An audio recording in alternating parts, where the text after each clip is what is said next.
सच्चाई सच छुपने नहीं देंगे। हेलो जी, कल बंगाल में क्या होगा? अरे जो होगा वो मंजूर खुदा होगा। जी हाँ, ये बातें मैं इसलिए कह रहा हूँ कि पिछले 2 दिनों से जितने भी फ़ोन आ रहे हैं वो सिर्फ एक ही सवाल हो रहे हैं फ़ोन पर कि बंगाल में क्या होगा। शायद आपके मन में भी यही बात होगी, बंगाल में क्या होगा, लेकिन आपको ये पता होना चाहिए कि बंगाल के साथ साथ 5 राज्यों में विधानसभा के चुनाव हैं, जबकि एक राज्य उत्तर प्रदेश है जहां पंचायती चुनाव और दोनों का परिणाम, 5 का परिणाम बल्कि 6 का परिणाम, यानी दोनों मतलब पंचायती चुनाव का भी और विधानसभा का कल आएगा, और 5 का मतलब 5 विधानसभा का कल आएगा और पंचायती राज का भी कल ही आएगा उत्तर प्रदेश का, यानी 6 राज्यों के चुनाव का परिणाम कल आना है। जी हाँ, आदाब, नमस्कार, मैं हूं हाफिज गुलाम सरवर। आप देख रहे हैं देश की सच्चाई, और देश की सच्चाई का एग्जिट पोल कभी नहीं आता है। बिहार चुनाव में भी हमने जो अनुमान बताया था वो उसका नाम एग्जिट पोल नहीं था, एग्जैक्ट पोल था, और मैं आज आपके सामने एग्जैक्ट पोल लेकर हाजिर हुआ हूं। और मेरी कोशिश है कि मैं जो बताऊं वैसा ही फिगर मिलता जुलता आए, चूंकि आप को याद होगा कि बिहार चुनाव में तमाम एग्जिट पोल ने जो भी अनुमान बताया था सबके विपरीत देश की सच्चाई ने अपना एग्जैक्ट पोल, महा ओपिनियन पोल बताया था, और वो लगभग सबसे अलग था और तकरीबन मिलता जुलता था, बल्कि जो कुछ कहा गया लगभग वैसा ही हो गया। 95% सच हुआ था देश की सच्चाई के द्वारा बताया गया एग्जैक्ट पोल। तो अब आपकी चिंताएं जो है बंगाल को लेकर, उसको भी दूर करने की जिम्मेदारी हमारी बनती है। और देश की सच्चाई अपना पक्ष रखने से पहले मैं ये बताना चाहता हूं, फिगर पर कल से टीवी चैनलों पर आप देख रहे हैं, कुछ लोग खुश हो रहे हैं, कुछ लोग उदास हो रहे हैं। उदास ना होइए और खुश भी ना होइए, जो कुछ होगा कल वो कुछ और ही होगा। लेकिन पहले बताऊं, वेस्ट बंगाल एग्जिट पोल में रिपब्लिक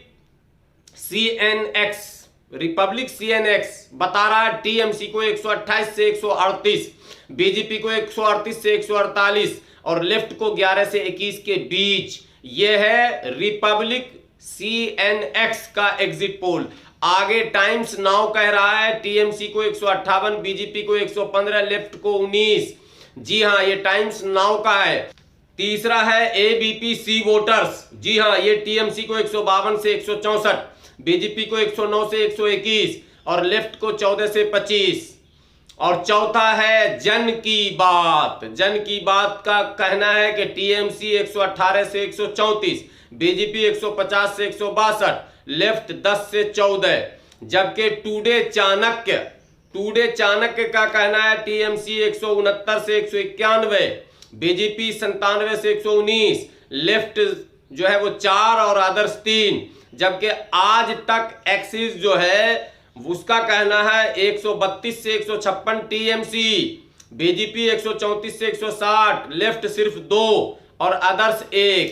जबकि इंडिया न्यूज, जी हाँ, रजत शर्मा का इंडिया न्यूज, टीएमसी 104 से 121, बीजेपी 162 से 185, लेफ्ट 3 से 9, अदर्स को कुछ नहीं, 0।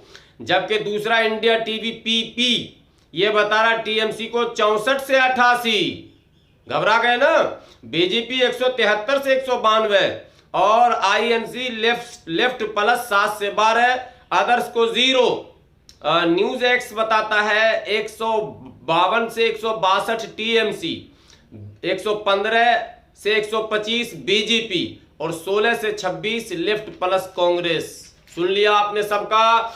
अब धड़कनें सबकी कल तक के लिए तेज रहेंगी। कोई कहेगा मैं 200 जीत रहा हूं, कोई कहेगा मैं 200 जीत रहा हूं। अब आइए, सिर्फ बंगाल की बात लोग कर रहे हैं, जबकि आसाम के एग्जिट पोल में भारतीय जनता पार्टी को पूर्ण बहुमत दिखाया जा रहा है और कांग्रेस को बहुमत से बहुत दूर दिखाया जा रहा है। लेकिन मैं आपको 5 राज्यों का बिंदुवार बता देता हूं, एग्जैक्ट पोल। जी हाँ, पहले पश्चिम बंगाल ले चलते हैं आपको, चूंकि आपका ध्यान सबसे ज्यादा बंगाल पर है और बंगाल के नतीजे के विषय में देश की सच्चाई का अनुमान है और इसका नाम हमने एग्जैक्ट पोल दिया है।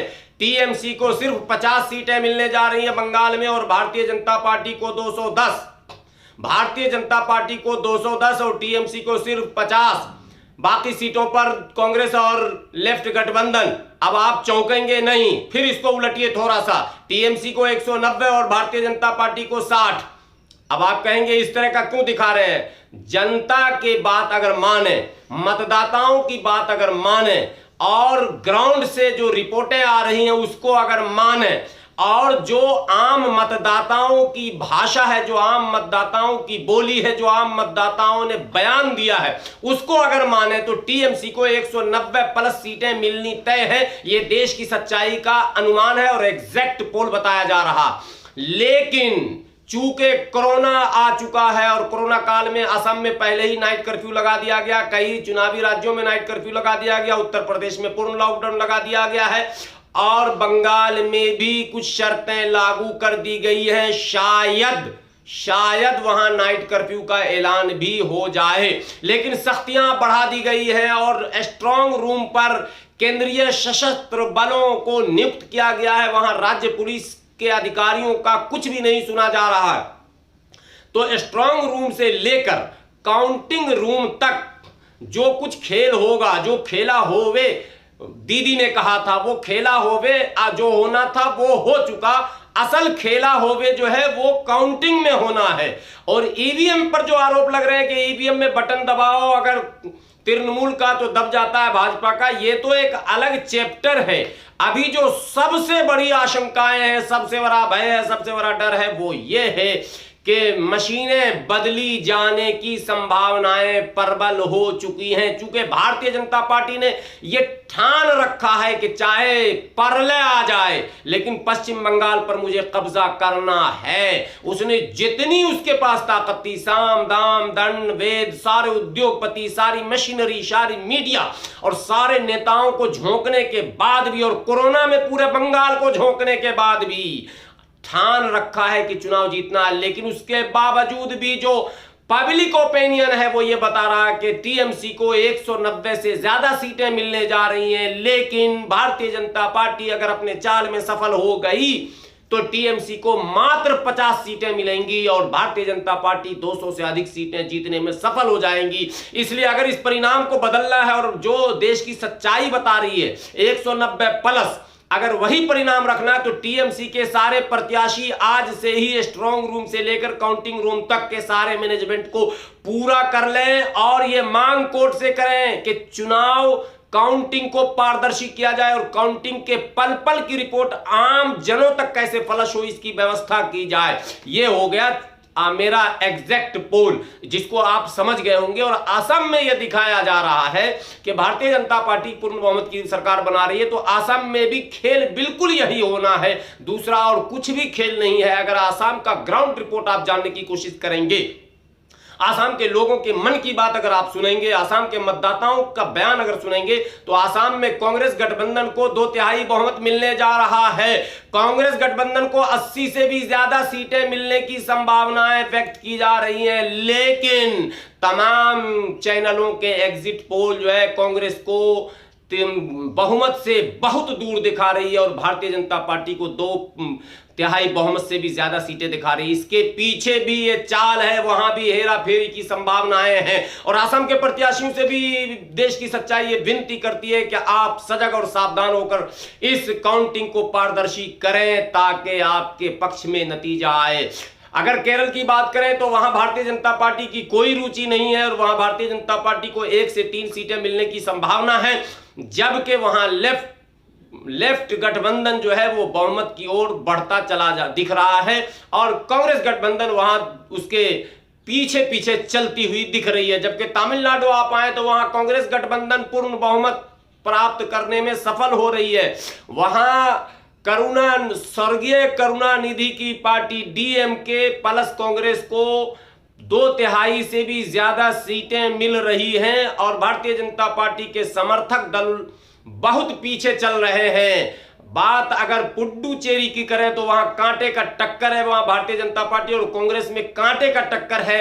1 और 2 सीटों के अंतर से वहां किसी की भी सरकार बन सकती है। लेकिन उत्तर प्रदेश के पंचायती राज की अगर बात करें तो यहां आधे से अधिक 60% जिला में जिला पंचायत के चेयरमैन भारतीय जनता पार्टी के बनने जा रहे हैं। और ये वोट से नहीं बनने जा रहे हैं, मैनेजमेंट से बनने जा रहे हैं, क्योंकि यहां भी पूर्ण लॉकडाउन लगा दिया गया और प्रत्याशियों को भी इतने नियम उसके ऊपर थोप दिए गए हैं कि वो खुद भी बेबस दिख रहा है। ऐसी परिस्थिति में वहां का भी परिणाम स्पष्ट है कि भारतीय जनता पार्टी 60% से अधिक जिले में अपना चेयरमैन बनाने में सफल हो जाएगी। जो एक किसान आंदोलन पर धरने में बैठे हुए तमाम किसानों के लिए दुख की खबर होने जा रही है। ये बहुत शॉकिंग न्यूज उनके लिए। अगर ऐसा हो गया तो किसानों का मनोबल भी टूटना तय है और भारतीय जनता पार्टी इसी चुनाव का हवाला देकर किसानों पर सख्ती और बढ़ाएगी। यह देश की सच्चाई का एग्जैक्ट पोल है जो मैंने आपके सामने रखा। फिर आप सुन ले, देश की सच्चाई आपको बताने जा रही है। बंगाल और आसाम में दो प्रकार से परिणाम आने वाले हैं, या तो भारतीय जनता पार्टी साफ या टीएमसी साफ, दो में एक ही आएगा मामला। अगर देश की सच्चाई का एग्जैक्ट रिपोर्ट माने और अगर पारदर्शी काउंटिंग हो गया तो 190 से अधिक सीटें टीएमसी को मिलने जा रही हैं, जबकि भाजपा को 50 से 60 सीट मात्र मिलने वाली है। जबकि वहां कांग्रेस गठबंधन को भी 30 से अधिक सीटें प्राप्त होने की संभावना है। पूरे गठबंधन की बात मैं कर रहा हूं। इसी तरह से असम में अगर एग्जैक्ट पोल हमारा आप सुनेंगे देश की सच्चाई का और जो ग्राउंड से रिपोर्टें आई हैं, तो कांग्रेस गठबंधन, कांग्रेस और एआईयूडीएफ को पूर्ण बहुमत प्राप्त होता दिख रहा है। अब इंतजार है कल के गिनती की। देखें क्या होता है, पारदर्शी होता है या खेला होता है। शुक्रिया। आपसे विनती है कि हमारे इस चैनल को अगर आपने अब तक सब्सक्राइब नहीं किया तो प्लीज यूट्यूब पर इसे सब्सक्राइब कर लें, बेल आइकन दबाना ना भूलें। और अगर फेसबुक पेज पर देख रहे हैं तो हमारे पेज को लाइक करें, फॉलो करें, वीडियो को ज्यादा से ज्यादा शेयर करें। शुक्रिया। खुदा हाफिज।